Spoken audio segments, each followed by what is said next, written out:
السلام علیکم، میں غفران احمد نوری آپ سبھی کا خیر مقدم کرتا ہوں اقرا اسٹڈی پوائنٹ چینل پر۔ آج ہم لوگ جو ہے پڑھنے والے ہیں، اگر آپ کسی بھی ایگزام کی تیاری کر رہے ہیں، کمپٹیٹیو ایگزام یا کسی طرح کی ایگزام ہے، تو اس کے لیے آپ جو ہے میرے چینل کو سبسکرائب کر سکتے ہیں۔ بہت ساری چیزیں میں یہاں پہ پڑھانے کی کوشش کروں گا آپ کو۔ اور آج ہم لوگ جو پڑھنے والے ہیں وہ ہے میر حسن کی مثنوی شہر البیان۔ مثنوی شہر البیان کا ہم لوگ خلاصہ کریں گے، ان کے بارے میں پڑھیں گے۔ مثنوی شہر البیان میں کیا ہے، ہم ان ساری چیزوں کا یہاں پہ مطالعہ کرنے والے ہیں۔ اگر آپ کسی بھی طرح کے ایگزام کی تیاری کر رہے ہیں، چاہے وہ گریجویشن ہو، ماسٹرز ہو، یا پھر آپ کسی کمپٹیٹیو ایگزام کی تیاری کر رہے ہیں، تو آپ یہ ویڈیو دیکھ سکتے ہیں اور اس سے فائدہ حاصل کر سکتے ہیں۔ تو چلیے بنا کسی دیری کیے ہوئے چلتے ہیں کلاس کی طرف۔ آج کا کلاس مثنوی شہر البیان، جس کے مصنف ہے میر حسن۔ مثنوی شہر البیان میر حسن اس کے مصنف ہے۔ شہر البیان میں مثنوی نگار کے فن کی تمام خصوصیات اپنے میراث کمال پر نظر آتی ہے۔ مثنوی کی اس فنی اوصاف نے اس مثنوی کو اردو کی سب سے بہترین اور اعلیٰ درجے کی بیانیہ نظم بنا دیا ہے۔ اس میں میر حسن نے ایک عام فرسودہ یعنی پرانا اور مافیق الفطرت کہانی کو جس طرح نظم کے سانچے میں ڈھالا ہے، وہ ہمیں یہ کہنے پر مجبور کر دیتا ہے کہ مثنوی نگار اس مثنوی میں سخن کا دریا بہا دیا ہے۔ یعنی ایک بہت ہی بہترین مثنوی ہے جسے میر حسن نے لکھا ہے، اور بہت ہی بہترین خوبی کے ساتھ مافیق الفطرت کی کہانی، ایک پرانی کہانی کو بہترین طریقے کے ساتھ پیش کیا گیا ہے۔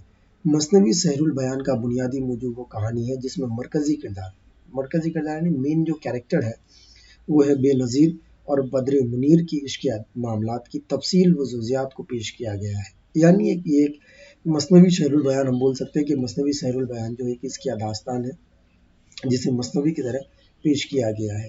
اس کے جو مین کردار ہے، مرکزی کردار بے نظیر اور بدر منیر ہے۔ ٹھیک ہے، یہ بالکل سیدھی سادی سی کہانی ہے جس کو نظم کے سانچے میں ڈھالا گیا ہے۔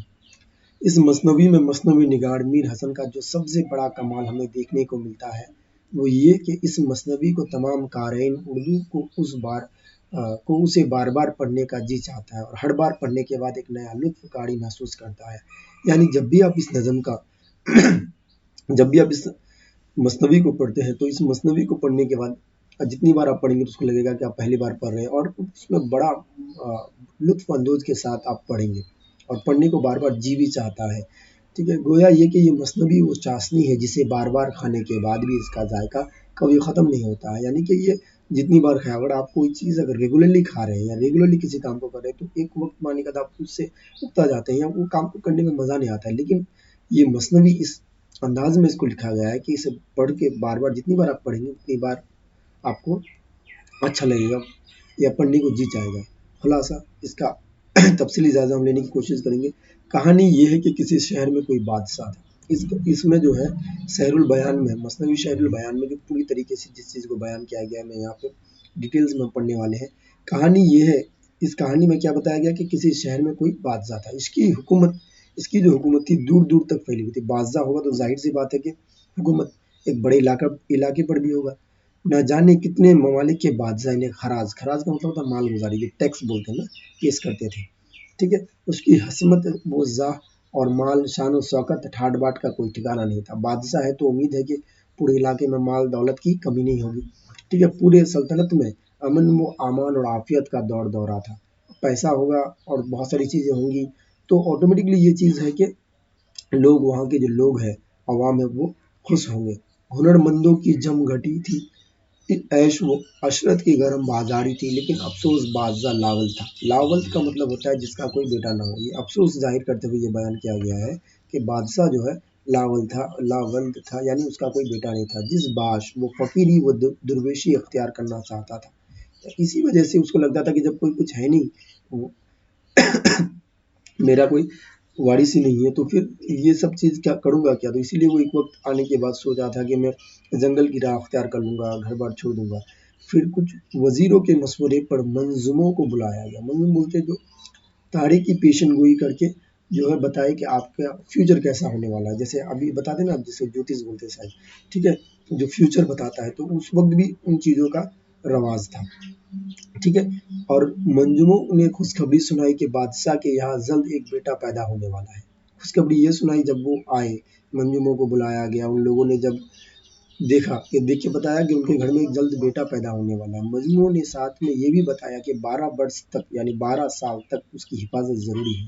اس کے ساتھ ساتھ یہ بھی بتا دیا گیا کہ نہیں، 12 سال تک اس کی جو حفاظت بہت ہی ضروری ہے، ٹھیک ہے.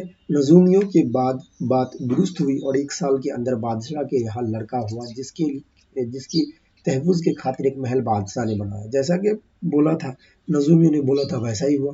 1 سال بعد اس کے یہاں لڑکا پیدا ہوتا ہے، اور اس کے لیے اس کی حفاظت کرنی ضروری تھی، کیونکہ 12 سال تک اس کی حفاظت کرنے کو کہا گیا تھا.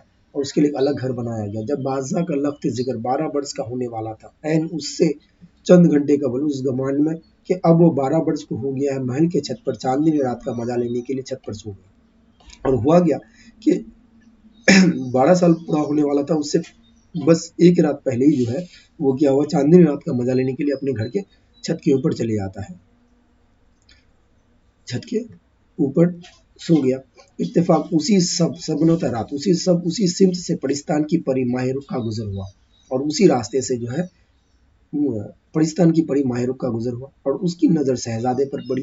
وہ پہلی نگاہ میں اس پر فریفتہ ہو گئی، عاشق ہو گئی، اور شہزادی کو بادشاہ کے محل سے اڑا کر پرستان لے گئے. صبح ہوتے ہی بادشاہ کے محل میں ہنگامہ بڑھ تھا. چار جانب شہزادی کی تلاش شروع کر دی گئی. جب دیکھا گیا کہ شہزادہ گھر پہ ہے نہیں، غائب ہے، کہیں چلا گیا ہے، یا کوئی لے کے چلا گیا ہے، کسی نے کیا کر دیا، یہ سب ساری چیزوں کو سوچ کر پورے لوگ جو ہے اس کو ڈھونڈنے، اس کو تلاش کرنے نکل گئے. دوسری جانب جب شہزادہ نیند سے بیدار ہوا تو خوب پریشان ہوا. ماہ رخ نے اسے خوب سمجھانے کی کوشش کی، لیکن شہزادے ماننے کو تیار نہ تھا. اور ہوا یہ کہ جب وہاں پہ وہ نیند سے بیدار ہوا تو پتا چلا کہ میں تو اپنے گھر پہ ہوں نہیں، دوسرے جگہ پہ آ گیا ہوں. تو اس نے بہت یہ کرنا شروع کیا، پریشان ہوا، اور جو ہے لیکن وہ رہنا نہیں چاہتا تھا وہاں پہ. اور ماہر رخ جو ہے اس کو سمجھانے کی بڑی کوشش کرتی ہے، لیکن وہ شہزادہ کسی طرح ماننے کو تیار نہ تھا. شہزادے کو ماہر رخ نے ایک جادو کا گھوڑا دیا، جس میں وہ بیٹھ کر جہاں چاہتا جا سکتا تھا. ایک دن شہزادہ گھوڑے پر سواری کر رہا تھا کہ اس کی نظر ایک باغ پر پڑی. باغ میں گھوڑے کو اتار کر گھومنے لگا. ایک دن کیا، اور اس نے جو ہے اب ماہر رخ نے اس کو اپنے پاس رکھنے کے لیے، اس کی دل بہلانے کے لیے اسے ایک گھوڑا دے دیا گیا کہ اس گھوڑے کے ذریعے تم جہاں جانا چاہتے ہو جا سکتے ہو. ایک دن کی بات ہے کہ وہ گھوڑے پر سواری کر رہا تھا. اچانک ایک باغ پر اس کی نظر پڑتی ہے، اور گھوڑے کو اتار کر وہ گھومنے لگا. یہ باغ دراصل شہزادی بدر منیر کی محل کا باغ تھا. شہزادی بدر منیر کی جو ہے محل کا باغ تھا، اور بدر منیر بھی ایک شہزادی ہے. تو دو کیریکٹر میں نے پہلے ہی بولا تھا کہ دو مین کیریکٹر ہے، ایک ہے بے نظیر اور بدر منیر، یہ دو ہی ہے.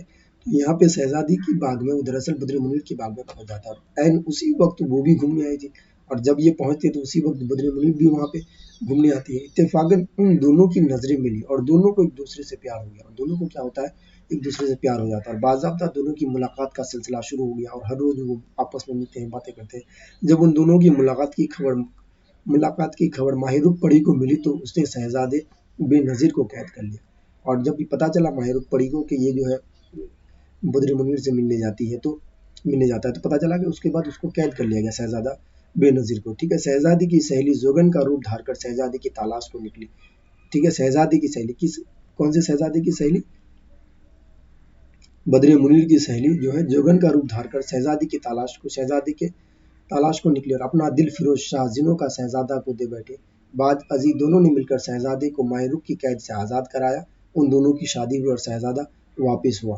اور یہ شہزادہ جو ہے ان دونوں کی ڈھونڈتا ہے، ڈھونڈ کے نکالنے کے بعد بدر منیر اور بے نظیر کی شادی ہوتی ہے. اور پھر یہ جو ہے دھیرے دھیرے ان کی شادی ہو جاتی ہے. اور یہ بھی جو خود جو گئی تھی، یہ ان کی سہیلی جوگن کا روپ اختیار کر کے یہ جنوں کے بادشاہ فیروز شاہ سے اپنا جو ہے دل لگا بیٹھتے ہیں. ٹھیک ہے. اور یہی سے جو ہے یہ داستان کا خلاصہ ختم ہوتا ہے.